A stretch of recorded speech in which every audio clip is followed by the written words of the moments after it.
Hello, welcome back to the Speaking of Tea podcast, where we talk about all things tea, poetry, and the lifestyle surrounding the two. I am your host, Rochelle, and today I am going to be drinking some very nice Japanese green tea that is quite the rarity. I never saw it beyond at this one tea shop out in Vancouver called O5. The O5 being like the five elements, one including the void, which is my favorite topic, of course. So I guess I'm just going to hop right into it and talk about the tea. Haha. As if this is what we talk about here. Okay. Okay. Look at that. It's a square. It is a square of a chunk of tea. And I'm going to steep it.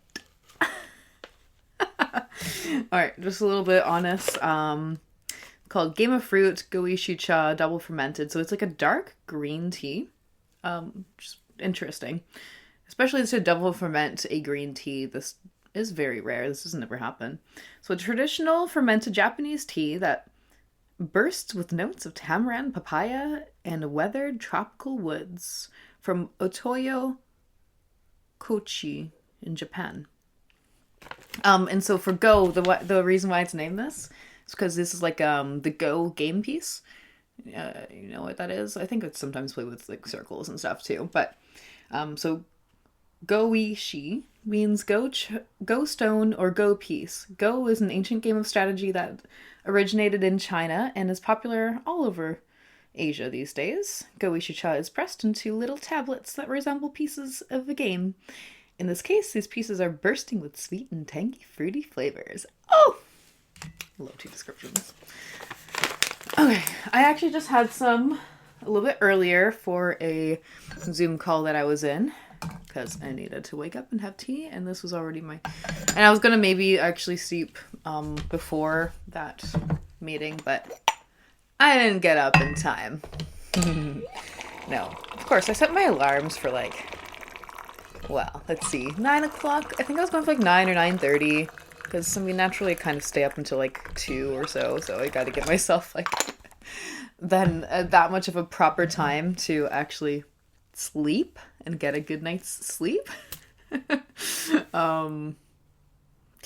My schedules are different every day, so I just set the alarm for when I need it. Okay, so this thing was going to be at 11:30, so if I can get up for 9 or 9:30, I should be good to have some tea, record podcasts, and do stuff.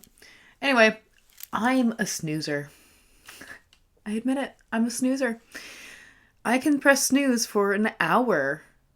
Yeah, and it goes off every 9 minutes, specifically 9 minutes. I don't know if I said that or just allowed that to be. And it goes on over and over. So my plans to get up earlier, my point being that I didn't. It wasn't until I got a knock on my door. Boom, boom, boom, boom. I'm like, I know who it is. And yeah, it completely makes sense that they're just showing up. But they left their phone at my house to charge, and then they went off on a different adventure for the night. So then when I heard the insistent knocking and I'm still in bed and have to throw something on my body to open the door. It was frantic knocking.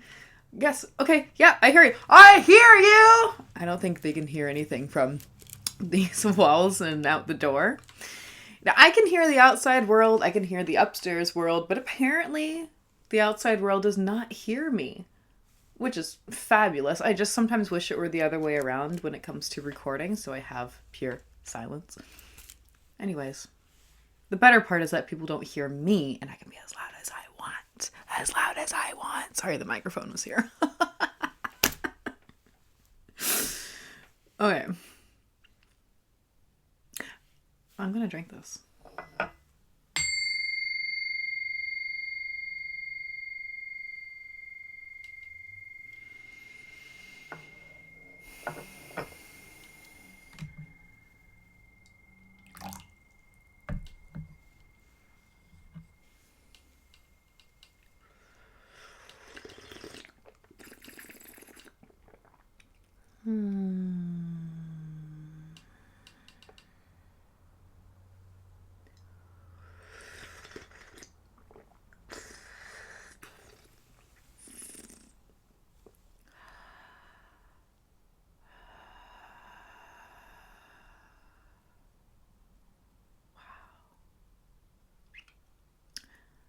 I just felt the tea like a blessing in my head. Like it started like here and it kind of just like blesses down my face. Oh. Yeah, it's like almost that feeling like when something, like you just saw that, right? It's like I needed to almost shudder through my body, but the shudder was just quickly relieved by relief, relaxedness. Because that's what tea just does. Oh. Mm.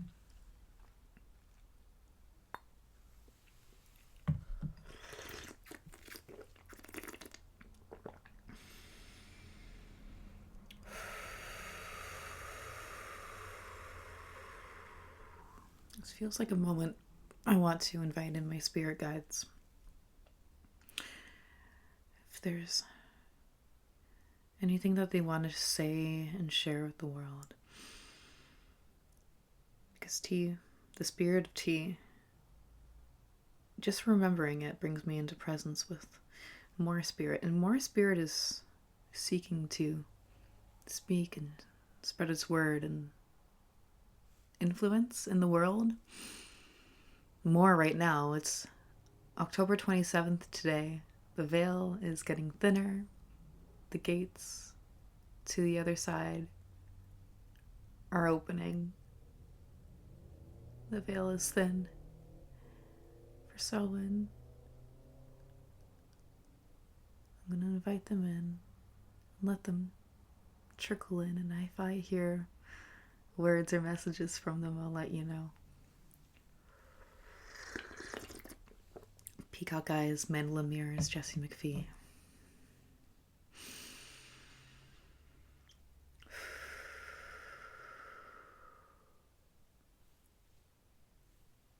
And that being in presence, or the calling in, I don't know what I'm saying, but oh, no, this does really have that fruity flavor that was in the description. It's really cool. Yeah, because there's like a tanginess going on that's like dancing in my mouth. And for those who are not as familiar with the tea world, it doesn't really happen that way.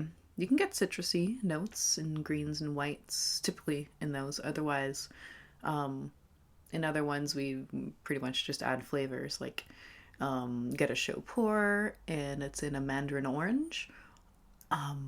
Then the thing is, they are drying that pour in the orange, so then the tea is absorbing that flavor. And then you get classically Earl Grey, which is when it's roasted and finished. They have also citrus, bergamot. I was doing some research on it, and it might perform a little bit differently, and possibly in different creators. But I believe it's like the oils of that fruit are roasted in. Yeah, the weirdest thing actually is when you, and I put this whole thing on my website. I may have deleted it, but about Earl Grey, is that when you go looking for information on this very famous tea, it is very hard to find out actually the truth of its actual production. Because when you go and look for how it's made, basically, like it's the simplest, how it's produced, how it's made. Very simple question. In a lot of different styles of tea, there will be descriptions on websites about it. But then you just get all these search results of how to cook with it, how to steep it into and use it in your cake and your cheesecake and your this and that.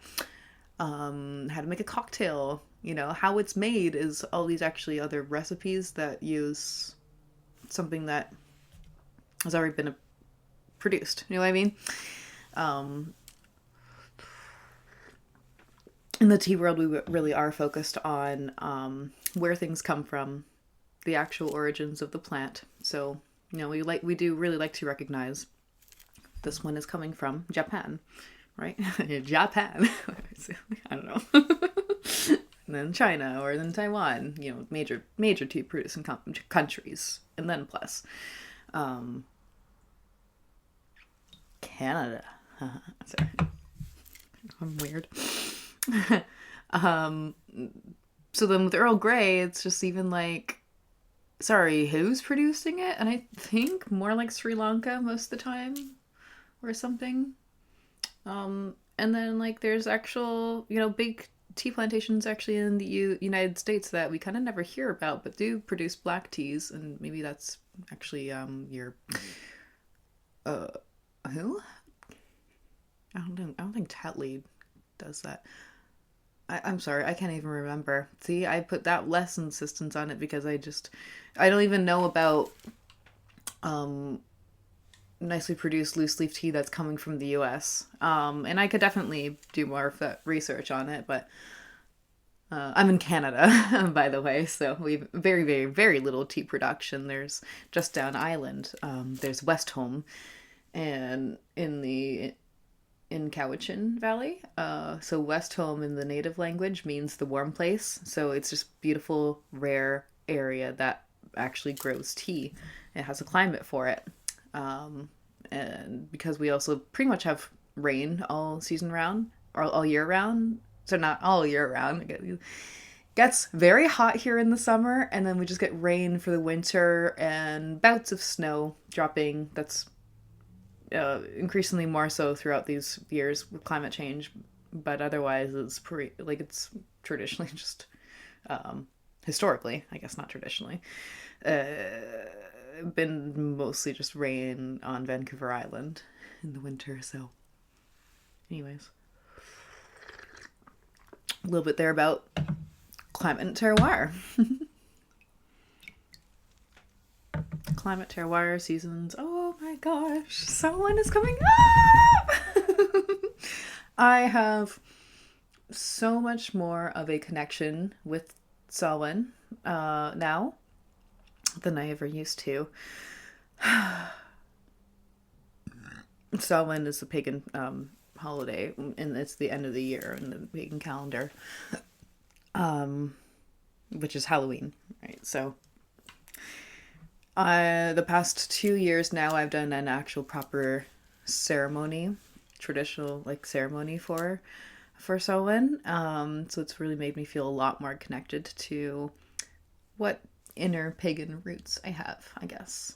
I say inner because I was never raised with it. I was raised in Christianity. Like a lot of the school systems in Canada, it's like there's a public school system, there's a Catholic school system. You pretty much choose. Like that's unless you're going to like very private schools and stuff, but they're both public. They're both public, but one is actually Catholic. So just a little bit on that. So I went through the Catholic school system and whatever, right? I was raised in church. So me knowing more about anything pagan, which I just feel innately drawn to, and it makes a lot of sense for me. Growing into my connection with the earth and plant medicine and everything, I definitely have shamanic roots somewhere that no one told me about, that no one knew about.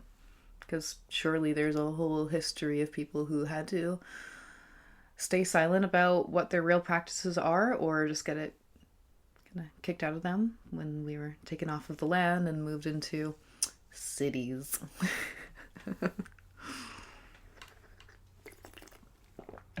I'm feeling so much more aligned with now actually teaching Gongfu Cha, or tea ceremony practice. It's just making a lot more sense for me. And I go all when it's really my highest power. I can talk about tea and steep and share and explain things like all day. I have a very deep spiritual connection with Camellia sinensis plant. And I haven't been as connected to it, not in at least in terms of like, I don't know, how do I say? Obviously, the Speaking of Tea podcast, this is the 28th episode. Yeah, I'm very connected to it, and yeah, I have conversations over tea, but I have not opened myself up to teaching actually, because I've grown more in my writing coaching practice, growing in how I can offer and doing this as an offer of healing through writing practice, because this is a major event that I went through in my own life, and I know how healing it is, and I know how people need this medicine, need to engage with the pen and everything. So being in with that, I haven't really thought that much about teaching people Gong Fu Cha. And I'll be honest, it actually just seems like not a lot of people really wanted to learn it. It's more so people, it's like I invite people to the tea table, I share and I steep, and some people kind of start to get it. People appreciate that they learn stuff every time they have tea with me. But I'll be honest, it's not like people have exactly been asking for it. Maybe they're just waiting for me to offer it. So I truly just do want to teach and offer it because, well, I also know clearly the healing powers of having tea, of slowing down, enjoying these cups. I mean, you could literally see the instant change from when I was just talking and I was doing that first steep and pouring it in, and I'm just blah, blah, blah, blah, right? That first sip, complete shift, right? So that might not happen necessarily right in the beginning of your practice. It's like, you build the muscle of meditation, right? And it becomes easier to just sink in to meditation. I find that when I hold my dreadlock, I'm like getting into deeper thought, so I'll just go with the flow there. Right? Bad example, but not entirely. But when you first start taking a medication, right, it doesn't just take effect immediately, and it can take a week or a couple of weeks to adjust, right? So your tea practice and how connected you are and the deeper effects it's going to have is going to develop over time, right? Yes, of course, it's instantly relaxing to have tea. The more you practice, and it really is practice, I'm going to say that over and over again. The more you practice and the more you learn about tea and different styles and steeping methods, just the art of actually doing it, of pouring it, learning the best steeps for different styles, how the feeling actually comes into your body. It takes time. It really takes time. Now, how long have I been steeping for? I've had tea. I've had tea in my life for, years, but really like Gong Fu Cha, I have been practicing now for, is that 8 years? Sorry, how does math actually work? 2018, 2019, 2020, 2021, 2022, 2023, 24, 25. Okay, it's actually 7. I knew that, but then there's sometimes it's like confusing when I started. Anyways, 7.5 years I've been doing this practice, so it's starting to feel like a while. It's funny because the tea world does make you humble when you kind of start seeing a bigger picture of things. And so when I say 7.5 years, it's like, oh yeah, that's been a good while. It's because once you're in the tea community and you start hearing stories from people, you start seeing people being like, yeah, I've been enjoying and learning about tea for 20 years, and I'll never know everything there is to know about tea. Now, don't let that be like a discouragement. And I don't know. Everyone's going to feel a little bit differently about that. Some people are going to be really deeper into actually learning about different elements of tea. And just to give you a quick brief on like different topics, tea styles and tea pots, tea brewing, origins of tea, specific countries. I'll leave it there, right? You can get deep into each one of those topics alone. Never mind the actual science behind it, which I'm not so a sciencey person. Clearly, I'm the poet. I'm a poet and more of a meditational, say, leader when it comes to tea. So you can find other people or books if you're more interested in the science. The effects speak for themselves for me. Right, so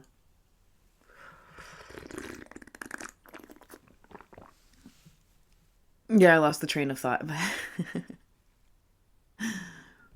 But getting to know, in your tea practice, you might just be spending a couple of years not learning those outer things, but really just learning steeping methods. So there's that. Because every new tea that is in your hands, you're starting to learn different ways of brewing it. You learn, how many steeps can I get out of this? How many grams can I work with? What actually feels good in my body? Do I, this tea only needs like, and these are more rare case, but this tea only needs like 2.5 grams for me to get so much out of it. And then this one really need to work with 6 grams to, get its full effect. And so, in the beginning, you would probably just be going by teaspoons or, okay, let me give you a quick example. If I'm going to be measuring out tea for service, really, I just want to use a little bit because I've had some tea earlier, so I just grab one of those squares for this. And otherwise, if I'm actually measuring out and weighing, I probably needed like 3 or 4 of those pieces. They're quite light and stuff, but it's quite potent flavor. So, or you might just be using like a couple of teaspoons in your pot. You might just be measuring out, filling the base of the pot so that you can't see the bottom. That's how much goes in. You might otherwise be measuring out the grams. And again, sometimes it's based on a feeling. Sometimes it's based on just knowing that tea. Sometimes it's like, oh my God, every time I just try to like measure out the tea, it's 2 weeks. So then I need to weigh it out so I know how much is actually going in there. Oh, and then I get the full proper flavor that I'm looking for. So, so I can already see how much information is coming at you right now before you're actually steeping, but just to kind of give you an idea of how much there is to learn, to know, and practice. And I guess that's kind of why I'm the perfect person to be teaching this journey. It's a lot of getting to know what you actually like, what feels good in your body, and then not only that, it's like the patience that comes with the practice. Because I can just sit here and talk, and if you've seen my previous podcasts, you'll see that I just like yap, and then I forget to actually drink the tea that I've steeped. So there is actually, honestly, a big part of the practice and learning it is to be really present, mindful, and paying attention. Because you can literally fill up your pot and completely forget. And you're only supposed to let it steep for like 20, maybe seconds. You can forget that you poured it in because you got distracted with something else. I do that. I've been working with it and knowing these habits for a long time. Literally, like, if I'm like checking my phone, maybe reading a book, maybe doing something on my laptop, whatever, right? All these things happen.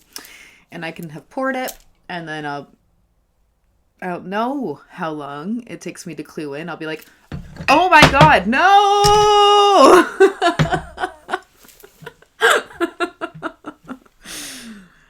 So there really is mindfulness practice and just, doing that. I like to, people are like, what's the point? Little cups and you're just doing so much stuff.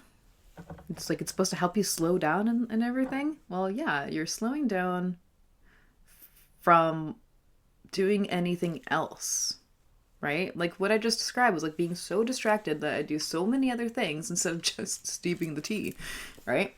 And we need that. We do really need that slowing down, that practice.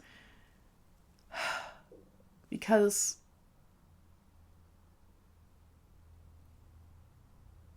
because we can have so many other things to do in our day. And let me put it this way. I'm not much for sitting down and having a meditation practice, closing my eyes, crossing my legs, and doing that. It's sometimes I do that, and sometimes it's rare. Um, so then like somebody like me needs a different way to have that in their lives. This is how I have it. And I basically make an altar out of it too. So people like to have like a space where they have like a ceremonial space, talk to spirits, talk to anything. This is a way to do it, right? Like, got this here, got my little bell, and my other little brass things. I might be like, okay, today's they have a crystal. At least I have this sitting around here right now. Bloom. That just sits on around the tea tray. Because honestly, I just haven't moved it in a bit. I really do love the aesthetic what I have on the table here. Oh my gosh. Oh. Wood, clay, glass, and brass. It's just awesome. And then we can get gemstones and different things. And then we got even like skin here for the rattle. Anyways. If I had a topic, I've gone off topic, I think. No, I think I'm on track.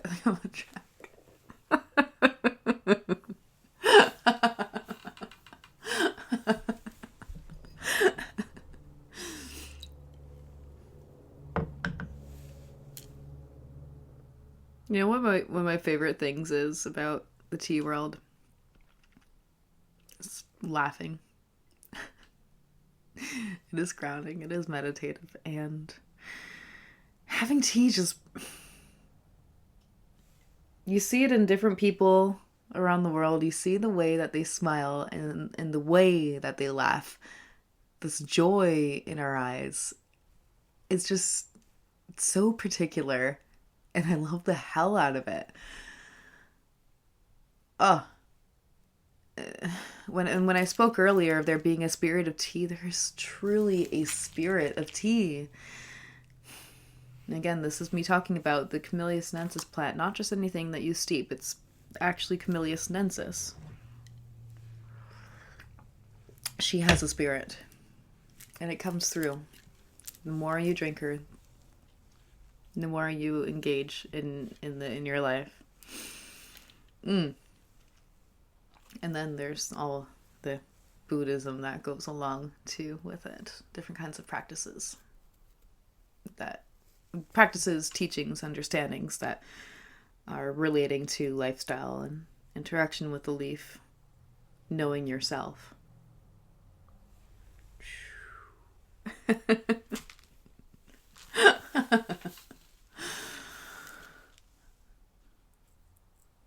I just had a trickle of a thought about my spirit guides, and I just kind of wonder if someone wants to say something. I don't exactly channel so much, not just through speaking, but usually through the pen.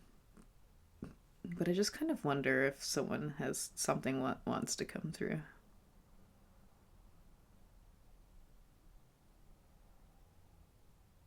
Be yourself and all will be relevant.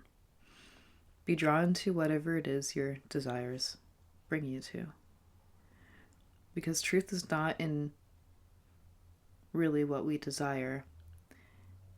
Truth is found in what makes the heart laugh.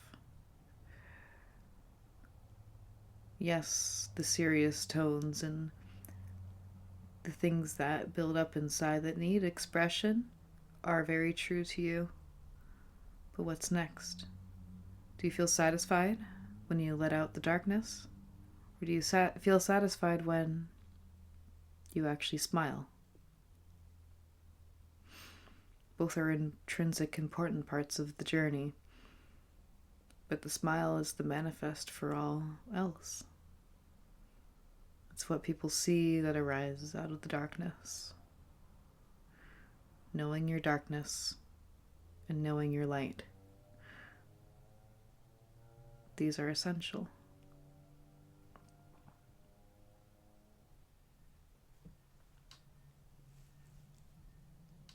Okay. Yeah. There's that.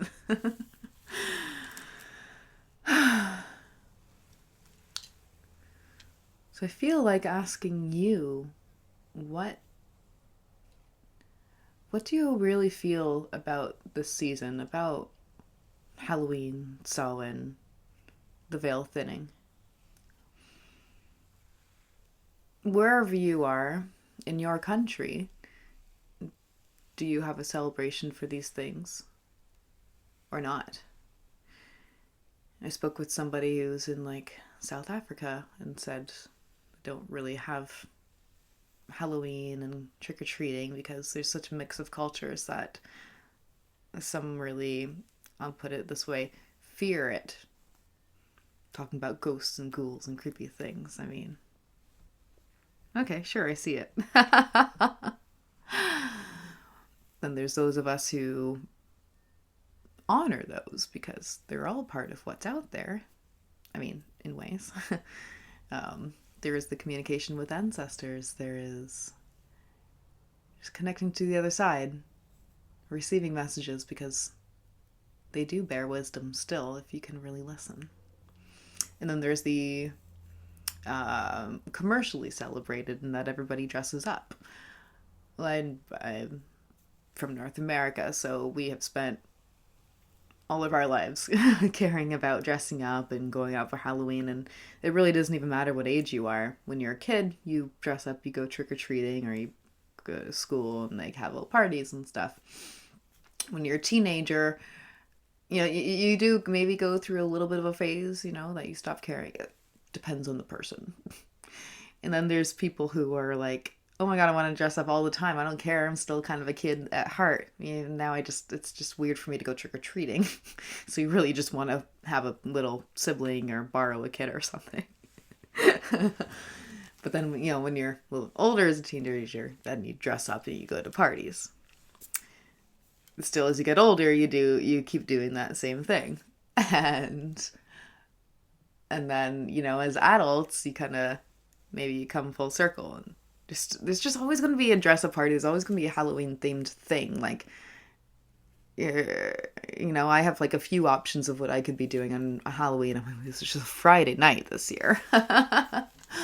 Right, and then as an adult, you're just kind of excited that, oh, I get to do this whole thing again and take my kid out trick-or-treating, right? So, yeah, it really matters to us in North America.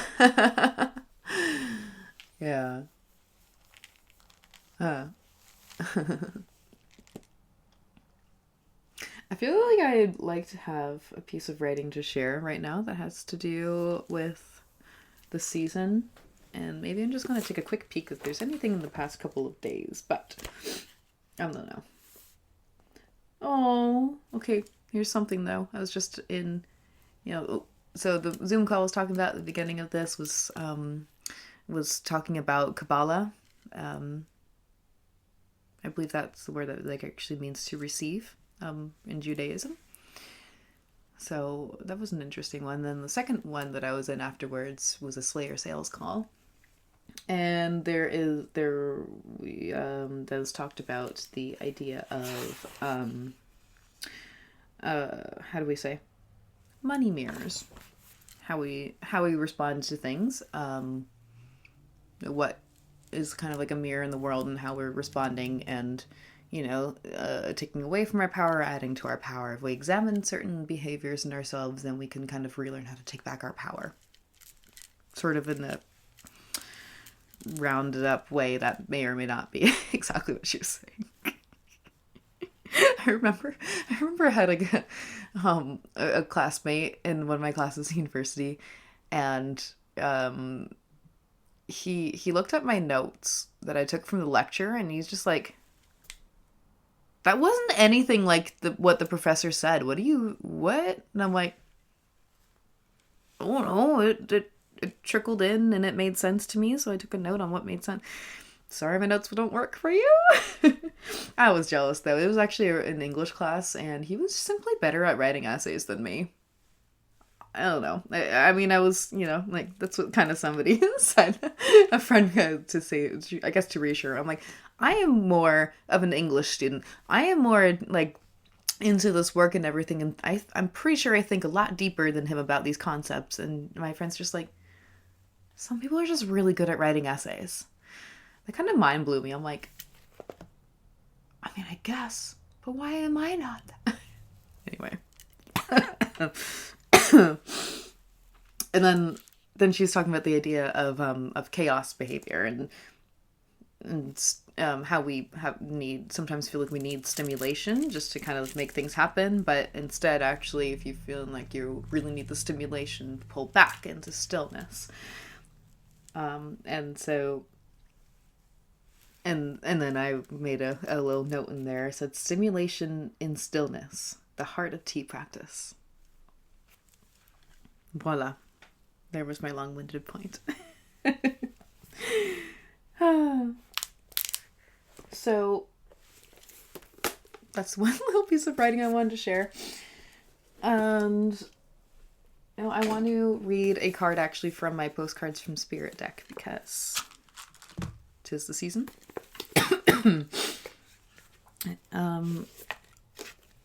What I want to ask of the cards is for a message that is meant to be heard by the collective, all of the collective who is going to be hearing this podcast. And those beyond, and those who will be hearing this message from the people who listen to the podcast is going to be relevant for people at all levels of expanded consciousness connected to this moment. Sorry. It's like I'm finger snapping my own bloody poetry rap. Nope, too many cards fell. That's not a sign. I have to reshuffle. Ah! Jeez, slow down and drink some tea, girl.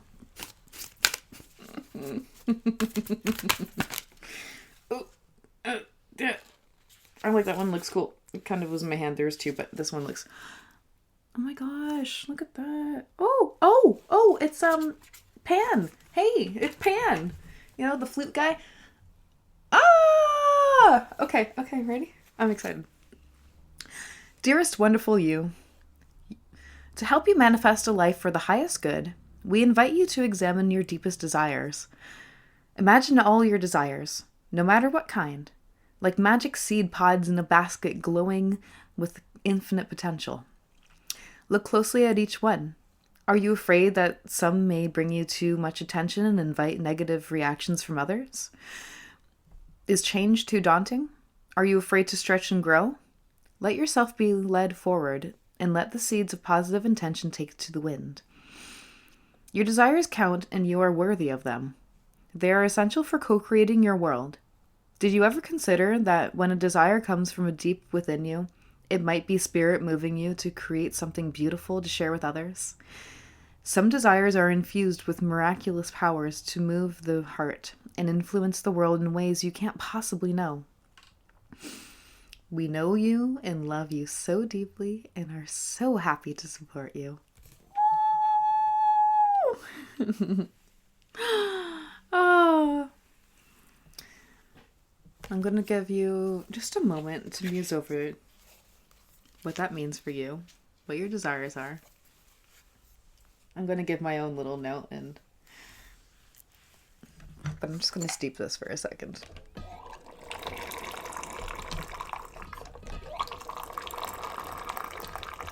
Your desire is what you want to create and put into the world.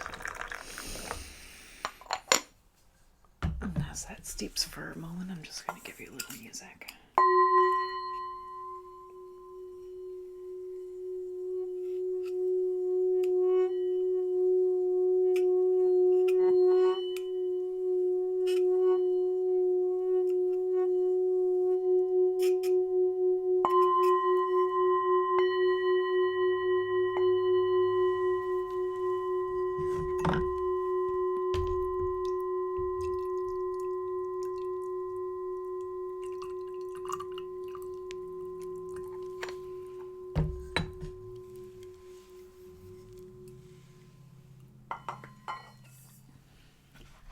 thing that I want to encourage of you is to write for my poetry era. Because if there's a message that you desire to share with the world, if it's expressing some part of your inner self that doesn't usually have a way through, the topics that I am working with here are the void, the path, the destination. And I might actually insert at the end of this the video that I took last night. I was drumming and talking about the different concepts that are in those three themes in the poetry contest. So I was kind of talking about sort of different examples or ways of viewing those topics, how you can write about it. So my poetry era is really this beautiful time to write something that's coming deeper from your heart.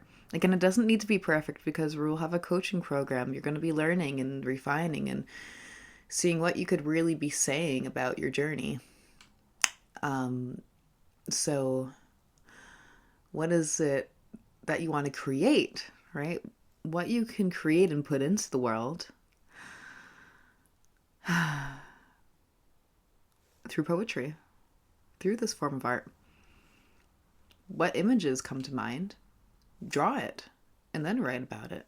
There's a lot of different avenues that you can take with writing for my poetry era, because as artists, we have a lot of different ways that we inspire ourselves. So some people, it might come from an image, or you can research an image or something, or look at a picture of yourself, look at a picture of your past, of you in the past, and see how you've grown. You know, it can be actually a reflection on the journey, not what you are saying is your desired destination. You know what I mean? There are quite a few different ways to go about this. So I encourage that of you.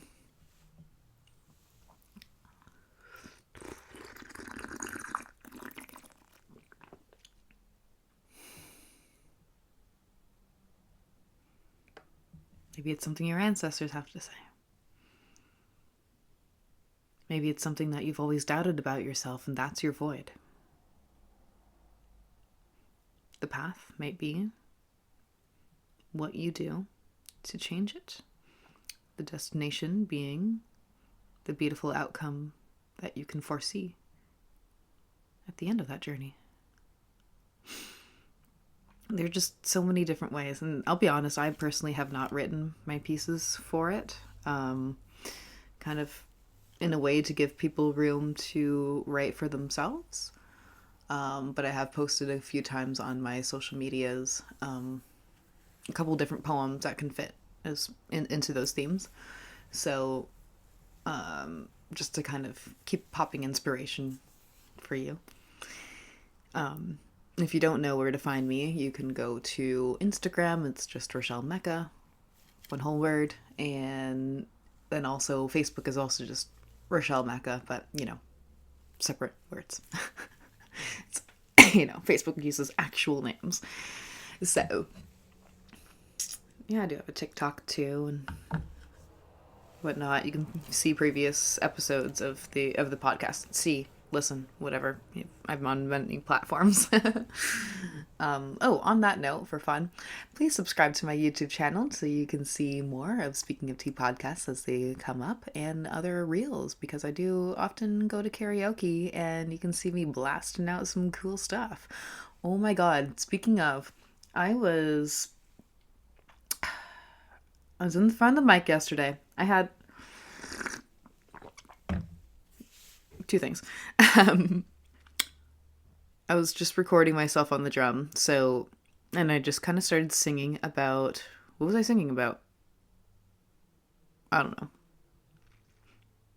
Anyways, then as I was singing, I just found myself like naturally tying up my hair. Like my hair is still tied up from that. And that was last night. But it just felt so potent and powerful, and I was tying up my hair, and then the line was like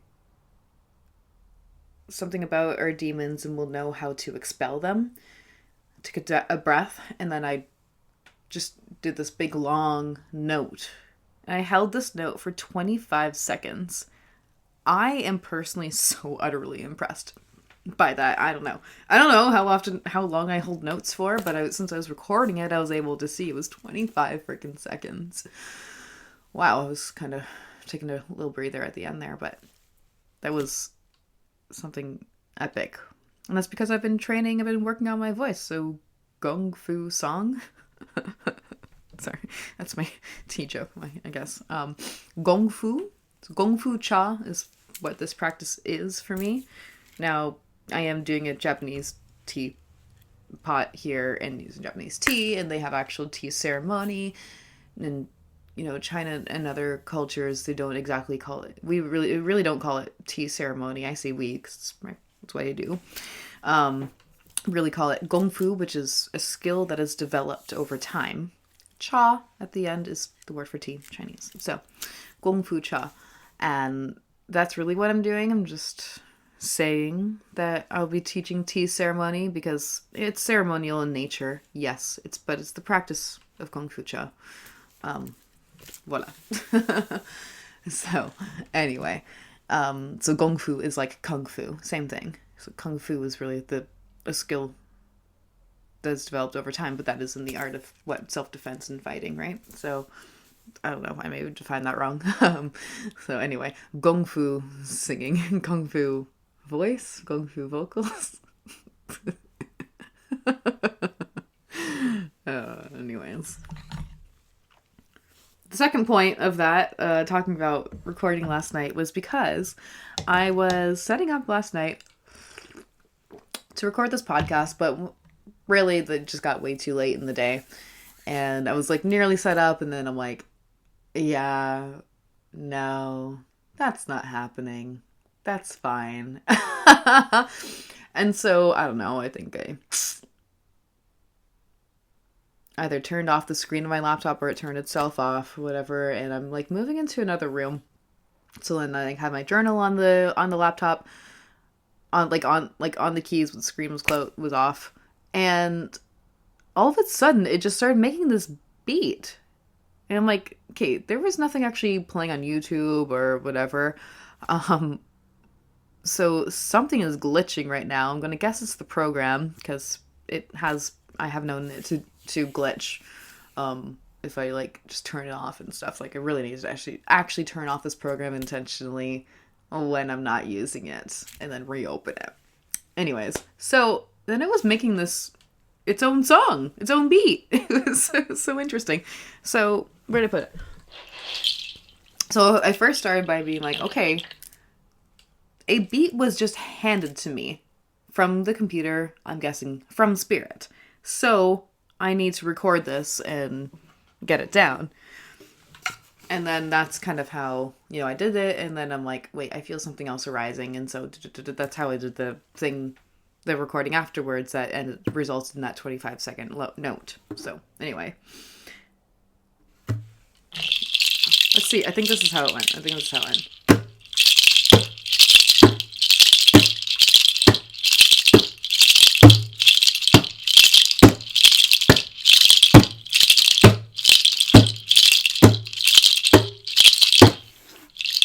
like that.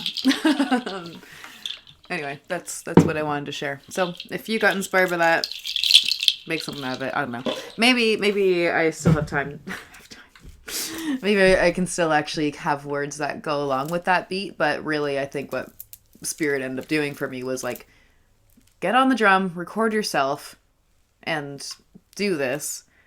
And then it gave me that other thing afterwards. So, ta-da. Whew. Oh, okay. And one more card, and maybe I'll be closing up this session pretty soon here. Why? Because I used to do hour-long episodes, and I still can do that. Now I really don't know how long we've been on this for, because I'm not watching the time. However, attention spans, 30-minute videos seem to be possibly more approachable than hour-long ones. Depends on who you are. Depends on how much you enjoy hanging out with me. Or have time. That's the thing. These days. Another beautiful element of tea practice, tea ceremony. once you really love it, you can just get lost in it. You can have tea for a couple of hours, maybe interchangeably with like doing your own card readings or reading a book. Journaling, writing and journaling, writing poetry is such a nice thing to do while you're having your tea. And it even just comes from like making notes on what the flavor is like or how your body feels, and that kind of becomes a poem sometimes. A card hopped out. What we got? Oh, Six of Cups. Oh, it's one of my favorite cards. Oh, Six of Cups. Now we're going to see what the Guardians have to say about this. About. All right, let's see. I'm not even holding cups in this design. Oh well. Okay. Where's cups?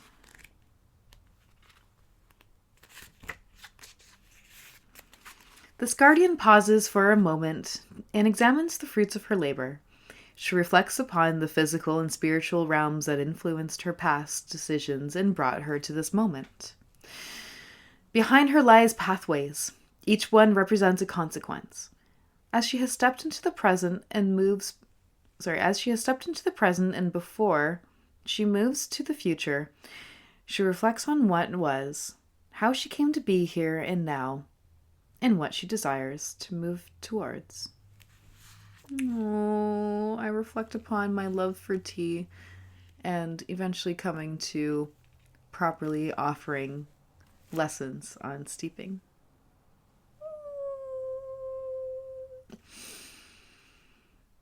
It's probably what I've always been meant to do. Yeah. All right, so cheers. Love you all. Have excellent cups of tea, and I so look forward to sharing this practice with you.